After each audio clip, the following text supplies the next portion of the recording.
जय श्री ओम नमः सिद्धेभ्य।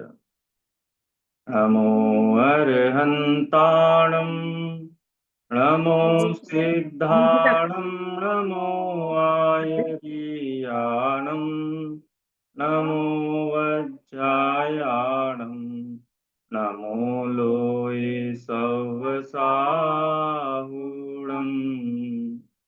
अरिहंत सिद्ध सूर्यो वज्राय साधु सर्व अर्थ के प्रकाशी मंगलिक उपकारी है। इनको स्वरूप जान राग ते भई जो भक्ति काय को न माए स्तुति को उचारी है। धन्य धन्य तुम ही सो काज सब आज भय कर जोर बार बार वंदना हमारी है। ऐसो मंगल कल्याण सुख चाहत है हो मेरी ऐसी दशा जैसी तुम धारी है। हो मेरी ऐसी दशा जैसी तुम धारी है।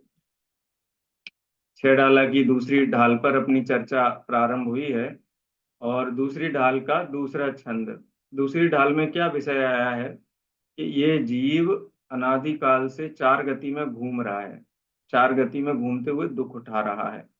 ये बात तो सही है, लेकिन चार गति में घूमने का कारण क्या है, वो कारण की चर्चा दूसरी ढाल में की गई। चार गति में तो आत्म पुराण बताया। किसका पुराण चल रहा था? हम पुराण पढ़ते ना, महावीर पुराण, आदि पुराण, 24 तीर्थंकर पुराण। और छेड़ाला की पहली ढाल में सब जीवों का कॉमन पुराण, तीर्थंकरों का भी पुराण यही है। जब तक उन्होंने सम्यक दर्शन ज्ञान चारित्र प्रकट नहीं किया था तब तक क्या था, यही काल अनंत निगोध मझार से लेकर के और तहते चय थावर तन धरे यो परिवर्तन पूरे करे, ऐसे ही उनका जीवन चल रहा था।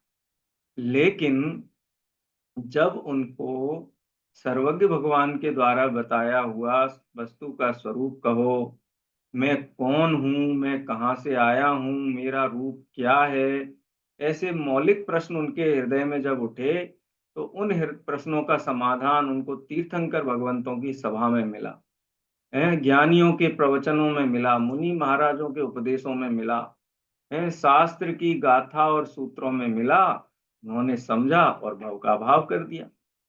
है क्रूर सिंह महावीर भगवान थे कि नहीं? पहले जब दो मुनि भगवंतों ने उनको संबोधन दिया कि अरे, है तुम तो भगवान आत्मा जीव हो, है तुम आज से 10 भव बाद तीर्थंकर के रूप में अवतरित होने वाले हो, अनेक अनेक भांति से समझ लो कि पूर्व भवों की याद दिलाई कि तुम तो आदिनाथ भगवान के प्रपौत्र थे, हैं तुम भगवान के साथ में दीक्षित भी हुए, लेकिन तुम्हें अपने हैं अभिमान के कारण, मान के कारण तुमने वस्तु का स्वरूप नहीं समझा, आत्मा परमात्मा का स्वरूप नहीं समझा। तो क्या हुआ? इतनी दुर्गति हो गई, इतर निगोध में तक जीव गया उस काल में, समझ लो बीच में, है ऐसा भी शास्त्रों में कथन आता है। लेकिन फिर जब चेते तो फिर उन्होंने अपने मोह राग देश का त्याग कर दिया। जो पूर्व में जो तत्व सुना था, समझा था, उसका स्मरण करके और पुनः अपने सम्यक दर्शन को ग्रहण किया। देखो, सिंह की पर्याय में महावीर भगवान को पहली बार सम्यक दर्शन नहीं हुआ था, पहले भी समकिति हो चुके थे, लेकिन ये छूट गया, विस्मृत हो गया, तो फिर से मिथ्या दृष्टि हो गए।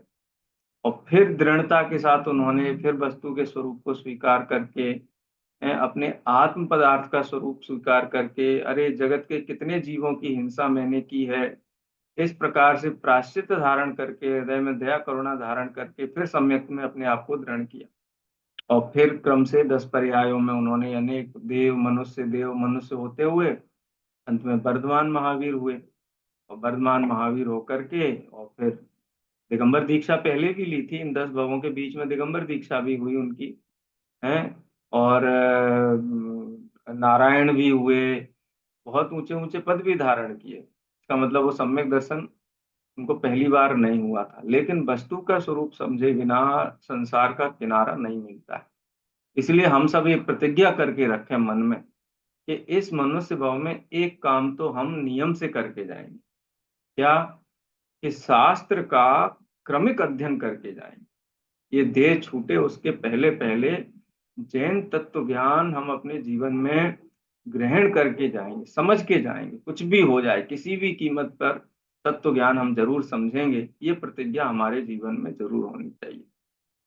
तो हम समझ रहे हैं, पहली ढाल में बताया था कि संसार परिभ्रमण का कारण क्या है? मिथ्या दर्शन, मिथ्या ज्ञान, मिथ्या चारित्र। मिथ्या दर्शन किसे कहते हैं? उल्टी मान्यता को, विपरीत श्रद्धान को, माने हमारी जो नियत है वो नियत उल्टी है। कैसे नियत उल्टी है?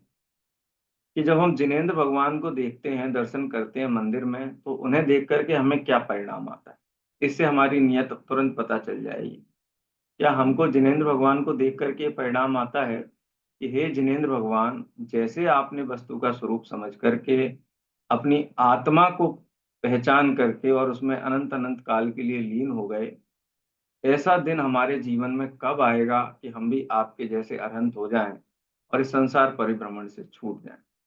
ये परिणाम यदि हमको आता है तो हमें समझना चाहिए कि हमने अनंत परमात्मा के दर्शन किए।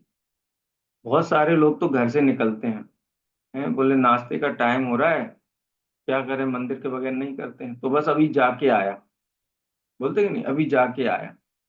यानी मंदिर हम जाकर के लौटने के लिए आते हैं, जबकि मंदिर किस लिए जाना है? हम जिनेंद्र भगवान को जब देखें तो वहां से निज घर में जाएं, माने जिनेंद्र भगवान के जिनालय में से निजालय में जाना है। अरे निजालय में पहुंचो नहीं, लेकिन उसकी भावना तो लेकर के जाओ। लेकिन वो होता है वो, अरे दुकान पे कोई आ गया, बस हम 2 मिनट में जाके आए, तो हम जिनेंद्र भगवान के दर्शन किए ही नहीं। जिनेंद्र भगवान माने पंच परमेष्टि को देख करके, पंच परमेष्टि के आलयों को देख करके निजालय में जाना है। लेकिन हम तो प्रतिज्ञा करके ही जाते हैं कि हम मंदिर जाके लौट आएंगे, हम आत्मा तक नहीं पहुंचेंगे, हैं? निजालय तक नहीं पहुंचेंगे। तो ये इस अभिप्राय से जब हम जाते हैं तो कैसे हमारे संसार का दुख दूर हो?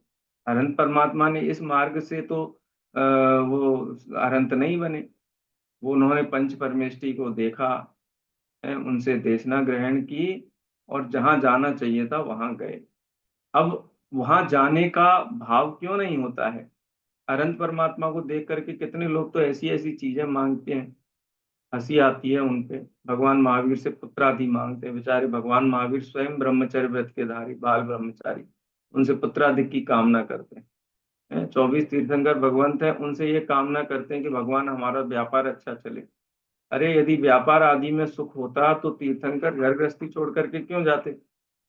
अनंत परमात्मा को देख करके तो शाश्वत सुख का भाव जागृत होना चाहिए, लेकिन हमें 5 इंद्रिय के विषयों का लक्ष्य हो जाता है। कोरोना नहीं हो जाए, गंदोदक लगा लो, गंदोदक पी जाओ, गंदोदक से कुल्ला कर लो। अरे भाई कितनी अभिनय है, गंदोदक मस्तक पे धारण किया जाता है। अरे जो जिनेंद्र भगवान वीतरागता की आराधना करते हैं, आत्मा की आराधना करते हैं, तो जिस देह में रह करके आत्मा की आराधना की है, वो देह भी हमारे लिए पवित्र है। उस देह से मिट्टी का एक कण भी यदि झड़े तो वो भी हमारे लिए पवित्र है। अरे साक्षात तीर्थंकर तो छोड़ो, उन तीर्थंकर का बिंब, प्रतिमा भी, यदि उस पर भी एक जल का कण गिरे, और वो कण भी हमारे लिए अनंत भगवान के समान पूज्य है, तो उसको पीने के लिए होता है, आंखों पे लगाने के लिए होता है, घर में छिड़कने के लिए होता है, ये सब ग्रहित मिथ्यात्व की श्रेणी में जाता है। अरे जिनेंद्र भगवान परम पवित्र हैं, उनके स्पर्श की हुई वस्तु पवित्र है, मैं उसको अपने मस्तक पे धारण करके उस पवित्रता को स्वीकार करता हूँ, और ऐसी पवित्रता स्वयं में प्रकट करने की भावना बांटता हूँ। तो वस्तु का स्वरूप समझना ही एकमात्र भव के अभाव का उपाय है। स्वाध्याय ही भव के अभाव का उपाय है, इसके अलावा कोई उपाय है ही नहीं। और जितने भी आज तक सुखी जीव हुए हैं, आप उनकी जीवन पढ़ लो ना, प्रथमा योग पढ़ो आप पूरा, आपको समझ में आ जाएगा। जब तीर्थंकर भगवान सम्यक्त के निकट होते हैं तो कैसे 7 तत्व का उपदेश वहां पर लिखा जाता है। जब दीक्षा लेने के लिए जाते हैं तो 12 भावना के माध्यम से संसार की असारता का विचार करते हैं। तो ये सारी चीजें हमें समझनी चाहिए, और एक प्रतिज्ञा लेनी चाहिए कि ये भाव जब तक हमारा है तब तक हम जिनेंद्र भगवान की वाणी को क्रम से व्यवस्थित समझेंगे। और समझना है, बाकी तो काम अपने आप ऑटोमेटिक हो जाएगा। आपको ट्रेन में बैठना है, ट्रेन में बैठने के बाद में आपको ये विकल्प नहीं करना है कि कहाँ पहुंचेंगे, घर पहुंचेंगे। अरे पहुंचोगे ही जब चढ़ गए हो तो। ये तत्व ज्ञान की ट्रेन ऐसी है, ये सिद्धालय तक जाती है। आचार्य अमृतचंद्र देव का एक छंद है संस्कृत में, भेद विज्ञान तह सिद्धा। ये जो ज्ञान है ना, ज्ञान, भेद विज्ञान, ज्ञान कहो भेद विज्ञान कहो, जब ज्ञान होता है तो ज्ञान से वस्तुओं की हमको परख होने लगती है, और उस परख को कहते हैं भेद विज्ञान। भेद विज्ञान तह सिद्धा, सिद्धा ये किल केचना, अस्यैवा भावतो बद्धा, बद्धा ये किल केचना। आज तक जितने भी जीव बंधे हुए हैं, संसार में परिभ्रमण कर रहे हैं, उसका एक ही कारण है कि उनके अंदर ज्ञान नहीं है, उनके अंदर भेद विज्ञान नहीं है, हैं? अस्यैवा भावतो बद्धा, इसके अभाव के कारण ही बंधे हुए हैं? और जितने भी जीव मुक्त हुए हैं, सुखी हुए हैं, पूज्य हुए हैं, वो इसी के कारण हुए। हम्म? भेद ज्ञान तब लो भलो, जब लो मुक्ति ना हो, तब तक शास्त्र का अभ्यास करना चाहिए। एक वैसे विषय में नहीं है, हम चर्चा काफी ऐसी करते हैं जो इस विषय को पढ़ने के लिए प्रेरित करती है, प्रेरणा देने के लिए मैं कहता हूँ। अरे मुनि भगवंत भी अपने आत्मा में एकाग्रता के लिए शास्त्र का ही अभ्यास करते हैं, विकल्प बुद्धि पूर्वक। एक गदो समणो है, एकगम तो निश्चितस्य अर्थेषु, प्रवचन सार की गाथा है 132 नंबर की। क्या कहते हैं आचार्य देव हैं कि जो श्रमण हैं उन्हें एकाग्र रहना चाहिए, मुनियों को एकाग्र रहना चाहिए। मुनियों को उपदेश दे रहे हैं आचार्य, कह रहे हैं कि तुम्हें एकाग्र रहना चाहिए। तो कोई श्रमण बोले कि महाराज ये बताओ कि हम एकाग्र कैसे रहें, एकाग्र रहने की क्या विधि है? तो कहते हैं एकगम निश्चितस्य अर्थेषु, पदार्थ का निश्चय होने से, वस्तु व्यवस्था का स्वरूप भली भांति जानने से क्या होता है, एकाग्रता रहती है। स्वरूप जानते हैं तो एकाग्रता रहती है। कहाँ से जाने वस्तु का स्वरूप? निश्चिती आगम दो, आगम से, शास्त्र से, जिनवाणी से है निश्चित होता है। वस्तु स्वरूप की निश्चिती कहो, भाव वासना कहो, प्रतीति कहो, परिचय कहो, वो आगम से होता है, शास्त्र से होता है। निश्चिती आगम दो, आगम चेठा तदो जेठा, इसीलिए आगम का अभ्यास ही जगत का सर्वोत्कृष्ट कार्य है। बुद्धि पूर्वक विकल्प की भूमिका में कोई सबसे बढ़िया से बढ़िया काम है। अरे दुकान पे बैठना कोई काम नहीं है, नौकरी धंधे पे जाना कोई काम नहीं है, रसोई घर में खाना पकाना खाना ये कोई काम नहीं है। ये समय की बर्बादी है। मनुष्य भाव के करोड़ों करोड़ों रुपए देकर के क्षण नहीं मिले, उस समय की बर्बादी है। जब तक ये चीज हमारे हृदय में नहीं बैठेगी तब तक हम जिनवाणी को अपनी प्रायोरिटी नहीं बनाएंगे। 100 काम छोड़ करके यदि जिनवाणी पढ़ने का मौका मिले तो वो 100 काम छोड़ देना है, क्योंकि ये एक भाव से जुड़ी हुई चीज नहीं, अनंत अनंत भावों के अभाव की बात है। तो ये प्रेरणा के साथ में अपन इस विषय में आगे बढ़ते हैं। बहुत महत्वपूर्ण विषय है कि वस्तु का स्वरूप नहीं जानने पे क्या होता है और उसको जानना क्यों जरूरी है, ये दूसरे छंद में बताया है। जीवा, छंद पढ़ते हैं। जीवादि प्रयोजन भूत तत्व सरदे तिन माही विपर्यत्व, चेतन को है उपयोग रूप बिन मूरत चिन्ह मूरत। सबसे पहला शब्द क्या आया? जीवादि। जीवादि, जीवादि माने जीव, अजीव, आश्रव, बंध, संवर, निर्जरा और मोक्ष, इनको कहते हैं जीवादि। जीव कौन है? मैं, ज्ञान स्वभावी आत्मा, जानने देखने वाला मैं कौन हूँ? जीव हूँ। और मुझसे भिन्न जगत के सभी पदार्थ क्या हैं? मुझसे भिन्न, कि मैं जानने देखने वाला जो आत्मा हूं ना, इससे भिन्न जगत के सारे पदार्थ क्या हैं? अजीव हैं। अजीव है माने मेरे लिए किसी काम के नहीं है। दूसरे जीव, उनका ज्ञान हमारे काम आएगा, दूसरे जीव उनका सुख गुण हमारे काम आएगा, उनका अस्तित्व हमारे काम आएगा? कुछ काम नहीं आएगा। सब जीव स्वतंत्र हैं अपने अपने में। तो मैं जानने देखने वाला तत्व जीव, और मुझसे भिन्न सारा जगत अजीव।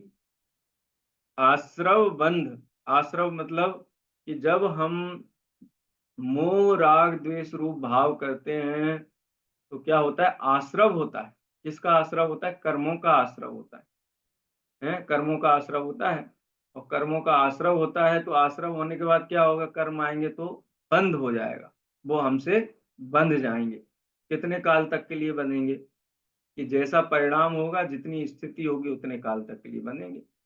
उत्कृष्ट से उत्कृष्ट स्थिति दर्शन मोह की 70 कोड़ा कोड़ी होती है। और न्यूनतम स्थिति कहो तो आयु कर्म की अंतर मुहूर्त भी जो छोटा अंतर मुहूर्त है उतनी। तो अलग अलग स्थितियां होती हैं कर्मों की। जब आप कर्म सिद्धांत पढ़ेंगे, आपको रुचि आएगी ना, तो सब कुछ जानने की इच्छा होने लगेगी। अभी तो बोझा लगेगा कि अरे शास्त्र पढ़ना है, लेकिन जब लगेगा क्या होता है कर्म, कैसे बनता है, कैसे उदय में आता है, उदय में आने से क्या होता है, बंद कैसे रुकता है, कर्म की जो 10 अवस्थाएं होती हैं, हैं कर्म की जिसको कहते हैं 10 करण हम जिनको बोलते हैं, वो कैसे होते हैं, उत्कर्षण, अपकर्षण, संक्रमण, उपशम, क्षय, ये किस प्रकार से होते हैं, निधति, निकाचित, ये कैसे होते हैं, ये हमको खुद ही जिज्ञासा होने लगती है जानने की, और हम जानने लगते हैं धीरे धीरे। किसी ने कभी सिनेमा हॉल नहीं देखा, वो बाहर से देखता रहता हो, तो बोले सिनेमा हॉल में कैसे फिल्म चलती है, कैसे टिकट मिलता है, कैसे एंट्री होती है, ये सब दिमाग में चलने लगता है कि नहीं चलने लगता है? क्रिकेट मैच चल रहा हो स्टेडियम में, कैसे जाते हैं अंदर, कहाँ टिकट मिलता है, कितने का मिलता होगा, 50 प्रश्न दिमाग में उठने लगते हैं कि नहीं उठने लगते हैं? कोई बढ़िया ड्रेस, कोई बढ़िया कपड़े देख लो, क्या है, कॉटन है, क्या है, कितने का है, कहाँ बना है, कौन सा ब्रांड। 50 जिज्ञासाएं मन में होने लगती है। जिसको जैसी रुचि है वैसी जिज्ञासाएं होने लगती हैं। जिन जीवों को संसार दुखों के अभाव की रुचि होती है, जिन जीवों को तीर्थंकरों की श्रेणी में शामिल होने की, अनंत सिद्धों जैसा बनने की भावना होती है, उनको ये सब विषय सरल लगने लगते हैं, नहीं तो कठिन लगते हैं। अभी भी कोई बताए कि बहुत स्वादिष्ट डिश बनती है, उसमें ये चीजें डलती हैं, उसकी ये विधि है, तो एक बार में ही याद हो जाती है, तुरंत बना के खा भी लेता है। क्यों? क्योंकि रसना इंद्रिय का रुचि है। शास्त्र में रुचि कम है, इसलिए इन विषयों को जानने की जिज्ञासा नहीं होती। तो आश्रव कैसे होता है, बंध कैसे होता है? ये आश्रव बंध का जब उदय आता है तो जीव संसार में रहता है, कर्म शरीर सहित जीव संसार में रहता है। इनसे बचने का क्या उपाय है, क्या करना पड़ेगा? तो कहते हैं संवर निर्जरा करनी पड़ेगी। संवर माने क्या? कि सबसे पहले जो आश्रव आ रहे हैं उनको रोकना पड़ेगा, आश्रमों को रोकना पड़ेगा। और जो ऑलरेडी आ गए हैं कर्म, उन कर्मों को खिराना पड़ेगा, उनकी निर्जरा करनी पड़ेगी।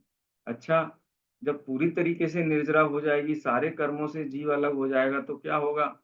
कर्म विप्रमोक्षो मोक्षः। आचार्य उमा स्वामी देव तत्वार सूत्र ग्रंथ के 10वें अध्याय में कहते हैं कर्म विप्रमोक्षो मोक्ष। जब जीव सभी कर्मों से विप्रमुक्त हो जाता है, एकदम छूट जाता है, तो सिद्धालय में विराजमान होता है। आप ये समझ लो, सिद्ध कैसे होते हैं? सिद्ध एक ऐसी अवस्था का नाम है कि हम जिसको सोचते हैं निराकुलता सुख, लाइफ में ऐसा हो, मजा ही मजा हो, बस और कुछ नहीं, आनंद आनंद आनंद आनंद, हर समय परम आनंद में हम रहे, तो बोलते हैं उस अवस्था का नाम सिद्ध अवस्था है। ऐसी अवस्था है जिसको जीव को छोड़ने का कभी भाव नहीं आता है। कोई बहुत बड़ी मेहनत से, परिश्रम से नगर सेठ बन गया हो, है, पहले गरीब था, नगर सेठ बन गया हो, बोलो अब उसको ऐसा भाव आएगा कि नहीं मैं वापस गरीब बन जाऊं? आता है क्या भाव? नहीं आता है, उसको आता ही नहीं है भाव। हमको आएगा क्या? हमको भी नहीं आएगा, क्योंकि हम ऐसा समझते हैं कि ये सुखरूप अवस्था है, लेकिन वास्तव में वो सुखी है क्या? वो सुखी नहीं। लेकिन सिद्ध भगवान वास्तव में सुखी है, निराकुल है, इसीलिए रहे हैं अनंत काल, यथा तथा शिव परिणय, वो उस अवस्था को कभी छोड़ते नहीं। तो ये जीव, अजीव, आश्रव, बंध, संवर, निर्जरा और मोक्ष, इनको क्या कहते हैं? जीवादि। जीवादि, इसको अपन सरल भाषा में समझे कि आपको याद हो जाए, परमानेंट याद हो जाए। जैसे कोई को नदी के पार उतरना है, तो किसको उतरना है? मुझे उतरना है, मुझे संसार की नदी से पार उतरना है। मैं कौन हूं? जीव हूं, ठीक है। तो संसार की नदी से पार उतरना है, और हमारे पास एक नाव है, और उस नाव में उतनी जगह है खाली, कितनी? कि मैं उसमें बैठ सकूं, मेरे अलावा और उसमें किसी चीज का प्रवेश नहीं। बोले नहीं, थोड़ा सा हम सोना चांदी रख लें उसमें, थोड़ा भोजन रख लें, बोले सब ये अजीब चीजें हैं, इनकी तुम्हें जरूरत ही नहीं पड़ेगी, तुम बैठ जाओ नाव में, तुमको ना भूख लगेगी, ना प्यास लगेगी, ना धन की जरूरत रहेगी, इन चीजों को छोड़ करके बैठना पड़ेगा। हैं? तो किसको बैठना है? मुझे। किसको छोड़ करके बैठना है? अजीब को छोड़ करके बैठना है। अब उस नाव में हम जा करके बैठ गए। अब उस नाव में देखा कि छेद है, एक होल बना हुआ है। अब उस होल में से क्या आ रहा है? हम बैठे और वो होल खुल गया और उसमें पानी आना शुरू हो गया।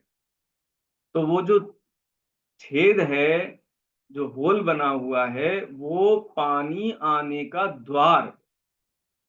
ठीक है, ऐसे ही जीव में कर्मों के आने के द्वार, उसको कहते हैं आश्रव। शास्त्र की भाषा में क्या कहते हैं? आश्रव।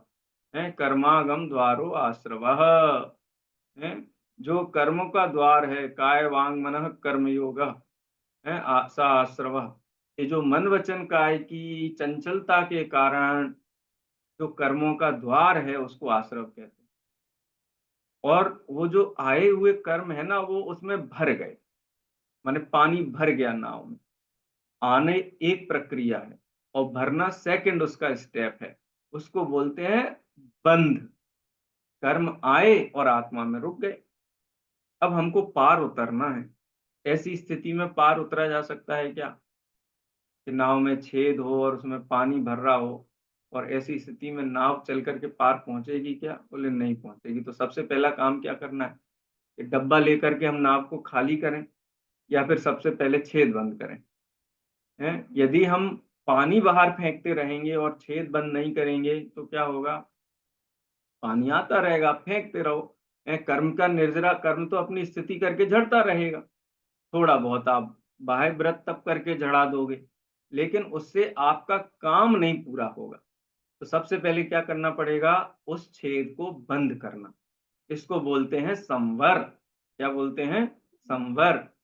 आश्रव निरोधो संवरः। सूत्र जी में अर्थ आता है ना, आश्रव को रोकना ये संवर है। तो सबसे पहला काम क्या करना पड़ेगा? आश्रव को रोकने का। तो हमने उसको आश्रव को रोक दिया। अब नाव में जो पानी भरा है वो बंद रूप जो इकट्ठा हो गया वो बना रहे? बोले नहीं। तप करि जो कर्म खिपावे, सो ही शिव सुख दर्शावे। कि आपको परिश्रम करके वो पानी को बाहर फेंक देना चाहिए। आपके नाव का पानी भरने का छेद बंद हो गया तो संवर हो गया, और नाव में भरा हुआ पानी आपने बाहर उलीचना शुरू कर दिया तो उसकी निर्जरा शुरू हो गई और आपकी नाव आगे बढ़ना शुरू हो गई। और वो नाव जब आपके गंतव्य तक, लक्ष्य तक पहुंच जाए, हमारा लक्ष्य क्या है? हे त्रिभुवन में जीव अनंत, सुख चाहे दुख ते भयवंत। हम जो सुख रूप गंतव्य तक पहुंच जाएंगे उसको मोक्ष कहते हैं। ये क्या हो गए? 7 तत्व: जीव, अजीव, आश्रव, बंध, संवर, निर्जरा और मोक्ष। ठीक है, जैसे लौकिक नाव में प्रयोजन होता है कि हम अपने गंतव्य तक पहुंचे नाव में बैठ करके, ऐसे ही मोक्ष मार्ग में जीव को स्वयं आगे बढ़ना है, अजीव को छोड़ना है। अजीव को जो साधन मान रखा है, सुख का कारण मान रखा है, उसको छोड़ना है। फिर आश्रव को पहचानना है, क्योंकि आश्रव को पहचाने बिना उसको हम रोक नहीं सकते। उसको बंद नहीं कर सकते। फिर जो आए हुए कर्म हैं उनको भी निर्जरा द्वारा खिराना है, और उसके बाद हम सिद्ध अवस्था में, मोक्ष अवस्था में पहुंचते हैं। ये 7 तत्व कहे जाते हैं, जीवादि प्रयोजन भूत तत्व। इनके और भी भेद हैं, 9 पदार्थ रूप भेद हो जाते हैं। लेकिन ये 7 तत्व क्या हैं कि यदि हमें सुखी होना है तो इन 7 तत्व को जानना पड़ेगा। इसलिए क्या है? प्रयोजन भूत तत्व। इन 7 तत्व को क्या कहते हैं? प्रयोजन भूत तत्व। इसको जाने बिना काम नहीं चलेगा। ये प्रयोजन भूत तत्व है। प्रयोजन किसे कहते हैं? हमारा प्रयोजन क्या है? सबसे पहले सुखी होना।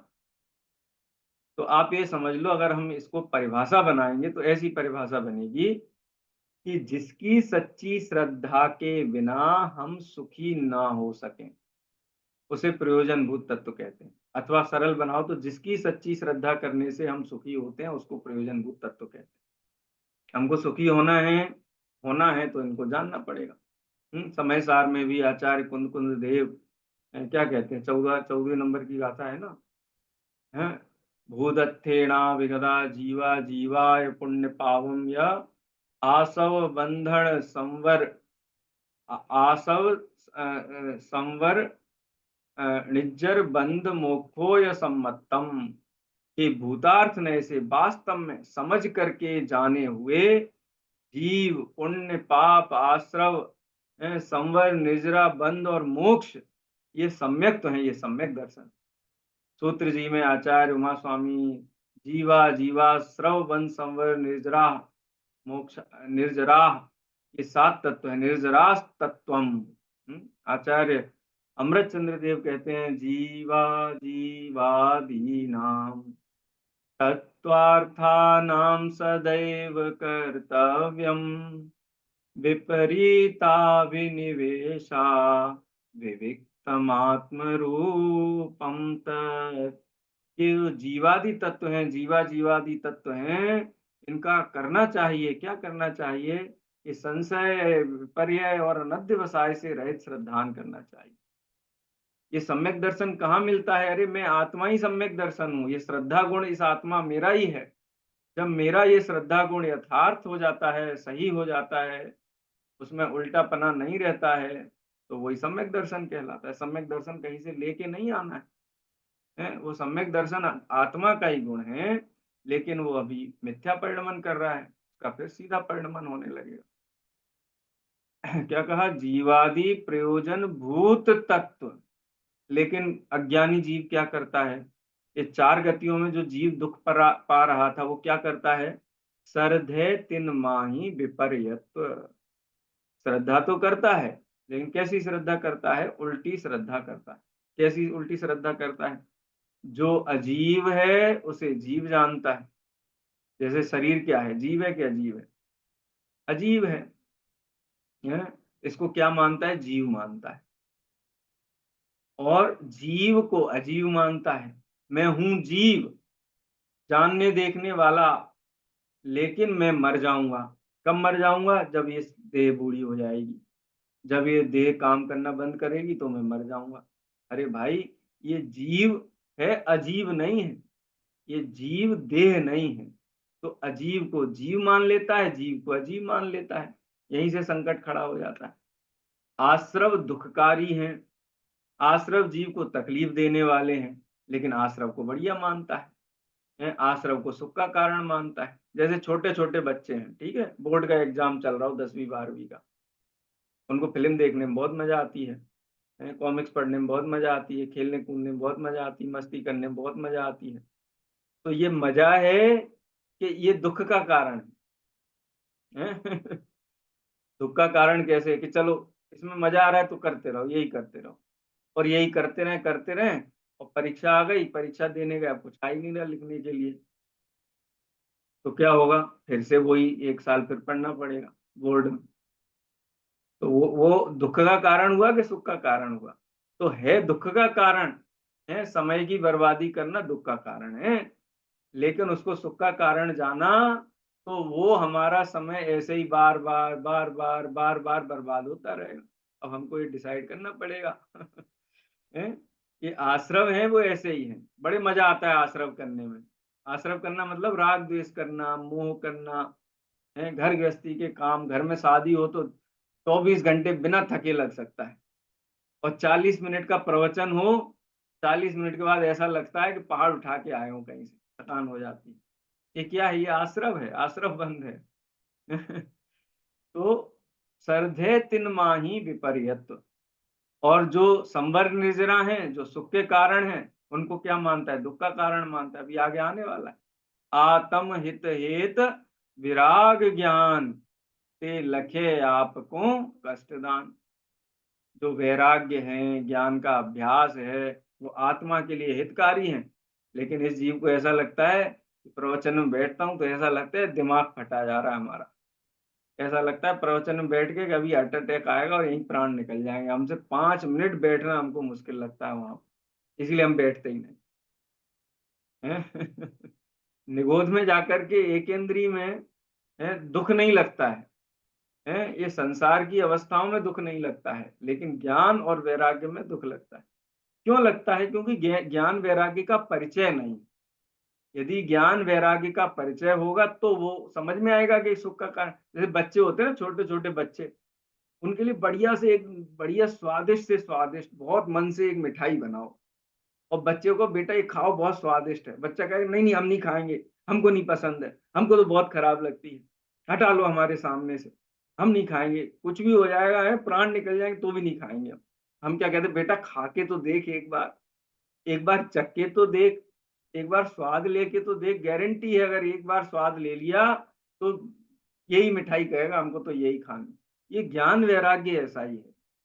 जब तक ज्ञान वैराग्य का स्वाद नहीं लिया है ना, ये ऐसा लगता है ये सबसे खराब चीज़ है दुनिया की, हैं? अगर हमारा बस चले तो ज्ञान वैराग्य नाम की चीज़ ही दुनिया से हटा दें। यावत् जीवेत सुखम जीवेत, हैं? जब तक जियो सुख से जियो, जियो उधार लेकर के घी पियो, हैं? किसको लौट के आना है यहाँ पर? ये बात सच्ची लगती है, लेकिन ज्ञान वैराग्य की बात ये हमको कष्टकारी लगती है। क्यों? क्योंकि उसका परिचय नहीं किया। अरे जो जीव एक बार ज्ञान वैराग्य का परिचय कर लेते हैं, उनका जीवन धन्य हो जाता है। उनको ऐसे अलौकिक आनंद की उत्पत्ति होती है, किसी काम में रस नहीं आता है। हैं? जब मोहे आत्म अनुभव आवे, तब और कछु न सुहावे, जब जिए आत्म अनुभव आवे। फिर कुछ नहीं सुहाता है, मकान जाए तो चला जाए, है सब कुटुंब संपत्ति जाती है तो चला जाए, भोजन की व्यवस्था बने नहीं बने कोई चिंता नहीं है, नग्न दिगंबर होकर के सब परिग्रहों से मुक्त होकर के जीव निकल जाता है। ऐसा ज्ञान वैराग्य का मार्ग है, लेकिन परिचय में नहीं आता है, तब तक उसमें कैसे आनंद आएगा? वो मुँह में मिठाई रखे बच्चा, तब उसे पता चले आनंद है कि नहीं, हैं? सरधे तिन माही विपर्यत, ये ज्ञान वैराग्य के में दुःख का कारण मानता है और जो संसार के विषय भोग हैं, जो क्षणिकता है, देह है, ये देह का लक्ष्य होते ही साथ दुःख उत्पन्न होता है, लेकिन उसमें आनंद मानता है। इसको क्या कहते हैं? सरधे माने श्रद्धा करता है। तिन माही माने उन 7 तत्व में। कैसी श्रद्धा करता है? विपर्यत्व, उल्टी, उल्टी श्रद्धा करता है। जैसे हैं, वैसा नहीं मानता, इसीलिए आनंद नहीं आता है। अब वो 7 तत्व क्या हैं, उनकी चर्चा यहाँ शुरू करते हैं। सबसे पहले क्या था? जीव। जीव किसे कहते हैं? जीव की परिभाषा बताते सबसे पहले, हैं? तो क्रम से चलेंगे ना, जीव बताएँगे, फिर अजीव बताएँगे, फिर आश्रव बताएँगे, फिर संवर बताएँगे, फिर निर्जरा बताएँगे, फिर मोक्ष का स्वरूप बताएँगे। जीव की परिभाषा, चेतन को है उपयोग रूप, तिन बिन मूरत चिन्ह मूरत अनूप। चेतन, चेतन कौन? चेतन कौन? जानने देखने वाला कौन? जब जिनवाणी कहती है हे जीव, तुम्हारा स्वरूप जानने देखने का है, ज्ञान चेतना, दर्शन चेतना, किसको संबोधित कर रही है जिनवाणी माता? हमको संबोधित कर रही है। कोई कहे हे जीव, तो आजू बाजू देखना है कौन किससे बात की जा रही, तो जीव से बात कर रहे हैं। जीव कौन है? जानने देखने वाला। तुम जानने देखने वाले हो कि नहीं हो? कि हाँ मैं जानने देखने वाला हूँ। नहीं समझ में नहीं आ रहा, मैं पूछ के बताऊंगा घर पे। बालक को बोला कि तुम जानने देखने वाले हो? बोले नहीं, मैं मम्मी पापा से पूछ के बताऊंगा मैं जानने देखने वाला हूँ। ऐसा करना पड़ता है कि जब ये कहा कि मैं जानने देखने वाला हूँ तो खुद ही पता चलता है कि अरे ये तो मेरी बात हो रही है। ये तो अपने अनुभव से हैं। अरे आबाल सभी गोपाल सुलभ सबको चिन्मय अविराम, मैं ज्ञान स्वभावी आत्मा हूँ, इसको कोई दिया लेकर के और हिमालय में ढूंढने नहीं जाना है, घर बैठे ही बैठे ये निर्णय हो जाएगा है, व्यापार धंधा करते करते भी यही निर्णय हो जाएगा, इसके लिए कहीं जाने की जरूरत नहीं है। जैन धर्म को छोड़ने के लिए नहीं कहता, चिंता नहीं करना, कोई दुकान में ताला मार के नहीं बैठना, घर पे है चौका में ताला मार के नहीं बैठना है, वो छूट जाएंगे, अपने आप छूट जाने वाले हैं। तत्व ज्ञान जीवन में उतरेगा तो सातों व्यसन छूट जाएंगे, पांचों पाप छूट जाएंगे, लेकिन एक बार तत्व का अभ्यास तो करो, इस जीव को इतना मौका तो दो कि वो अपने कल्याण के मार्ग का परिचय प्राप्त कर सके, हैं? एक बार उसका परिचय तो प्राप्त कर सके। चेतन को है उपयोग रूप, ये लाइन याद हो जानी चाहिए। मैं कौन हूँ? चेतन को है उपयोग रूप। मैं ज्ञान चेतना, ज्ञानोपयोग, दर्शनोपयोग वाला जीव तत्व है। बचपन में था कि नहीं था जानने देखने वाला? है जब मैं छोटा था, है ये शरीर काया जो पड़ोसी है हमारा, ये छोटा था, तब मैं था कि नहीं था? जानने देखने वाला था कि नहीं था? कि हाँ जानने देखने वाला था। अभी जानने देखने वाला हूँ कि नहीं हूँ? कि हाँ अभी भी जानने देखने वाला हूँ। आगे जानने देखने वाला रहूंगा कि जड़ हो जाऊंगा? आगे भी जानने देखने वाला रहूंगा। कब तक रहूंगा? कि जब तक विश्व है, जब तक संसार है, जब तक सृष्टि है, जब तक वस्तुएं हैं, तब तक मैं जानने देखने वाला ही रहूंगा। देह नहीं रहेगी तब भी जानने देखने वाला रहूंगा। है कौन हूं मैं? चेतन को है उपयोग रूप, बिन मूरत। कैसा हूं? बिन मूरत। मैं स्पर्श रस गंध वर्ण, माने जिसको छू सके हाथ से वो नहीं हूं मैं, है जिसको चखा जा सके, जिसमें कोई स्वाद हो ऐसा नहीं हूं मैं, जिसमें कोई गंध आती हो ऐसा भी मैं नहीं हूं, है जो आंखों से दिखाई दे जाए ऐसा भी मैं नहीं। मैं क्या हूं? स्पर्श रस गंध वर्ण, ये मूर्तिक हैं। ये शरीर है ना, इसमें स्पर्श रस गंध वर्ण है। और क्या बता रहे हैं कि मैं ये शरीर नहीं हूं। ये शरीर क्या है? मूर्त है, मूर्तिक है। और मैं कैसा हूं? बिन मूरत। बिन मूरत यानी मैं ज्ञाता दृष्टा ज्ञान दर्शन स्वभावी आत्मा हूं। अच्छा तो मेरा कोई रूप है कि नहीं है? ये देह नष्ट होगी तो हवा में उड़ जाऊंगा मैं? तो बोले हवा में नहीं उड़ोगे, तुम रहोगे। इस कैसे रहोगे? चिन्ह मूरत। है तुम्हारा कैसा स्वरूप है? चिन्ह मूर्ति, चैतन्य मूर्ति हो तुम, असंख्यात प्रदेश वाले चैतन्य मूर्ति आत्मा हो। है कोई साधारण नहीं हो तुम, असाधारण वस्तु हो। है तुम ऐसे तत्व हो जैसे पारस पत्थर किसी लोहे को स्पर्श करता है तो वो सोने का बन जाता है। ऐसा आत्मा का स्वरूप पारस पत्थर के समान है। जो उस आत्मा के स्वरूप को देखता है उसकी पर्याय सुख के सोने में बदल जाती है, निराकुलता के सोने में बदल जाती है। अरे कुछ करने की जरूरत नहीं रहती है कुछ करना ना धरना मगन रहना, है कहीं आना ना जाना चल रहना, कुछ खाना ना पीना भरे रहना, है, है कभी जीना ना मरना, अमर रहना। ऐसा मेरा स्वरूप है। कैसा है? चिन्ह मूरत और अनूप, उसकी हम किसी से तुलना नहीं कर सकते, अनुपम है आत्मा का स्वरूप कितना अद्भुत अनुपम स्वरूप है। कि जीव तत्व की परिभाषा पंडित दौलत राम जी ने दूसरी लाइन में दी। ये परिभाषा हमको याद होनी चाहिए। मैं कौन हूं? तो अपने मुंह से निकलना चाहिए, चेतन को है उपयोग रूप, चिन्ह मूरत भिन्न मूरत अनूप। मैं देह हूं? नहीं मैं देह नहीं हूं। मैं जन्मने मरने वाला हूं? नहीं मैं जन्मने मरने वाला नहीं हूं। मैं खाने पीने वाला हूं? नहीं मैं खाने पीने वाला नहीं है। मैं तो परिपूर्ण ज्ञायक स्वभाव चैतन्य मूर्ति अनुपम आत्मा हूं। ऐसी सुंदर ये जीव तत्व की परिभाषा बताई है। आगे अजीब तत्व की परिभाषा आएगी। अभी समय हो गया है, यही विराम लेते हैं, दिनवाणी स्तुति करेंगे। स्याद्वाद नय सठ द्रव्य गुण पर्याय और प्रमाण का, जड़ कर्म चेतन बंध का, कर्म के अवसान का, कह कर स्वरूप यथार्थ जग का, जो किया उपकार है उसके लिए, जिन वाणी माँ को वंदना सतबार है, वंदना सतबार।